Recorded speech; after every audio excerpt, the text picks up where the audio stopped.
Good day, future LPTs. Welcome to another learning video where you can refresh your concept in methods and strategies in teaching.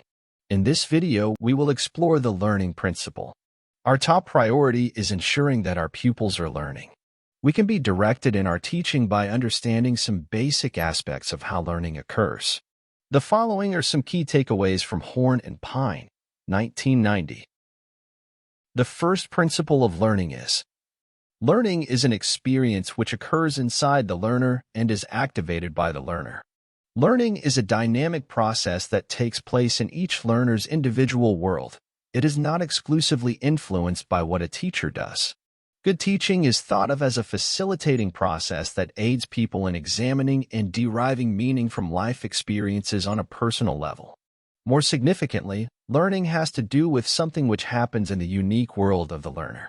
It flourishes in a situation in which teaching is seen as a facilitating process that assists people to explore and discover the personal meaning of events for them. Another learning principle is: learning is the discovery of the personal meaning and relevance of ideas. Students more readily internalize and implement concepts and ideas which are relevant to their needs and problems. Learning is a process which requires the exploration of ideas in relation to self and community so that people can determine what their needs are, what goals they would like to formulate, what issues they would like to discuss, and what content they would like to learn. Within broad programmatic boundaries, what is relevant and meaningful is decided by the learner and must be discovered by the learner. It is necessary that teacher relates lessons to the needs, interests, and problems of the learners. The next learning principle is: learning behavioral change is a consequence of experience. Students start to feel important when they are important to someone. They feel liked when someone likes them. They become independent when they have really assumed responsibility. They become capable when they have succeeded. And they become responsible when they have really assumed responsibility. Individuals don't alter their conduct just because someone gives them instructions or tells them what to do. Giving people knowledge is insufficient for effective learning. For example, people don't become responsible and independent because others urge them to be. Rather, they become responsible and independent because they have really experienced these qualities. If experience is the best teacher, then teachers should make use of experiential learning. Experiential learning makes use of direct as well as vicarious experiences. We have not to experience everything in order to learn. We learn from other people's experiences, too. Good as well as not so good experiences. The next principle of learning is: learning is a cooperative and collaborative process. Cooperation fosters learning. Two heads are better than one. People enjoy functioning independently, but they also enjoy functioning interdependently. The interactive process appears to scratch and kick people's curiosity, potential, and creativity. Cooperative approaches are enabling. Through such approaches, people learn to define goals, to plan, to interact, and to try group arrangements and problem solving. Paradoxically, as people invest themselves in collaborative group approaches, they develop a firmer sense of their own identification. They begin to realize that they count, that they have something to give and to learn. Problems which are identified and delineated through cooperative interaction appear to challenge and to stretch people to produce creative solutions and to become more creative. Teachers should make use more of cooperative and collaborative approaches. This way, students are taught to live together and learn interdependently. The next learning principle is: learning is an evolutionary process. Behavioral change requires time and patience. Learning is not a revolutionary process. When quick changes in behavior are demanded, we often resort to highly structured procedures through which we attempt to impose learning. Whether such learning is lasting and meaningful to the learner is doubtful. Implicit in all the principles and conditions for learning is an evolutionary model of learning. Learning situations characterized by free and open communication, confrontation, acceptance, respect, the right to make mistakes, self-revelation, cooperation and collaboration, ambiguity, shared evaluation, active and personal involvement, freedom from threat, and trust in the self are evolutionary in nature. Change takes time. Let us not expect results overnight. Rome was not built in one day. Then as teachers and learners, let us learn to be patient. Things that are worthwhile in life take time.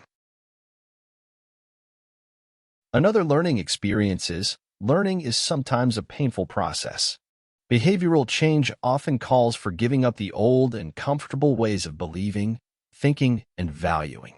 It is not easy to discard familiar ways of doing things and incorporate new behavior. It is often downright uncomfortable to share oneself openly, to put one's ideas under the microscope of a group, and to genuinely confront other people. If growth is to occur, pain is often necessary. However, the pain of breaking away from the old and the comfortable is usually followed by appreciation and pleasure in the discovery of an evolving idea of a changing self. It may be good to make our students realize that learning is a difficult task. It is accompanied by sacrifice, inconvenience, and discomfort, but it leads to inner joy. Next learning principle is, one of the richest resources for learning is the learner himself. These days, learning resources such as books, lecturers, and instructional video are highly valued, but we sometimes forget about the most valuable resource of all, the learner themselves.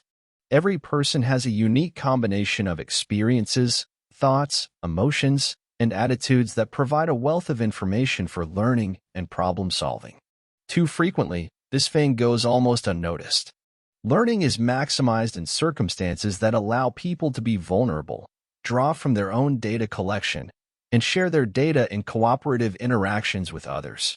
You must, as a teacher, depict the thoughts, emotions, and experiences of these students.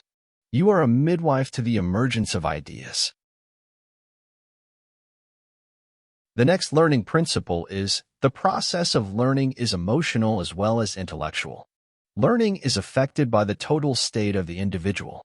People are feeling beings as well as thinking beings, and when their feelings and thoughts are in harmony, learning is maximized. To create the optimal conditions in a group for learning to occur, people must come before purpose. Regardless of the purpose of a group, it cannot be effectively accomplished when other things get in the way. If the purpose of the group is to design and carry out some task, it will not be optimally achieved if people in the group are fighting and working against each other. If the purpose of the group is to discuss current problems in a given field with reason and honestly, then it will nor be achieved if people are afraid to communicate openly. The last learning principle is, the process of problem solving and learning are highly unique and individual. Each person has his own unique styles of learning and solving problems. Some personal styles of learning and problem solving are highly effective, other styles are not as effective, and still others may be ineffective.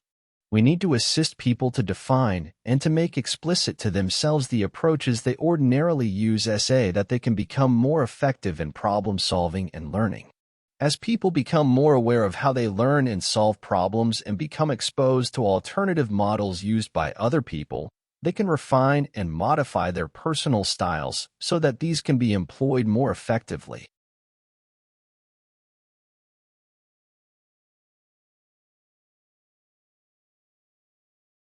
Teacher Ariel asks her students to see connection of their new lesson to their personal experiences and share the same with the class. Teacher believes in which principle of learning?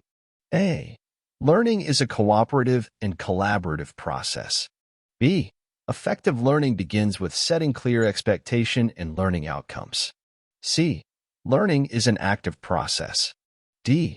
Learning is the discovery of the personal meaning of ideas. The correct answer is D. Learning is the discovery of the personal meaning of ideas. Teacher Era asks her students to see the connection of their new lesson to their own personal experiences and share the same with the class. Teacher Era believes in which principle of learning? A. Effective learning begins with setting of clear expectation and learning outcomes. B. Learning is the discovery of personal meaning of ideas. C. Learning is an active process. D. Learning is a cooperative and collaborative process. The correct answer is B. Learning is the discovery of personal meaning of ideas. In her desire to finish the content of the course syllabus, teacher love just lectures while students list? Which principle of learning does teacher love violate? A. Learning is the discovery of the personal meaning of ideas. B. Learning is a cooperative and a collaborative process. C. Learning is an active process. D. Effective learning begins with setting of clear expectation and learning outcomes. The correct answer is letter C. Learning is an active process. Principal Tadius thinks uses free and open dialogue, even confrontation, so that teachers and learners can learn to discard old habits and attitudes. What is his general view about learning? A. It requires school resources. B. It is at times a painful process. C. It is a consequence of experience. D. It is primarily fun experience. The correct answer is B. It is at times a painful process.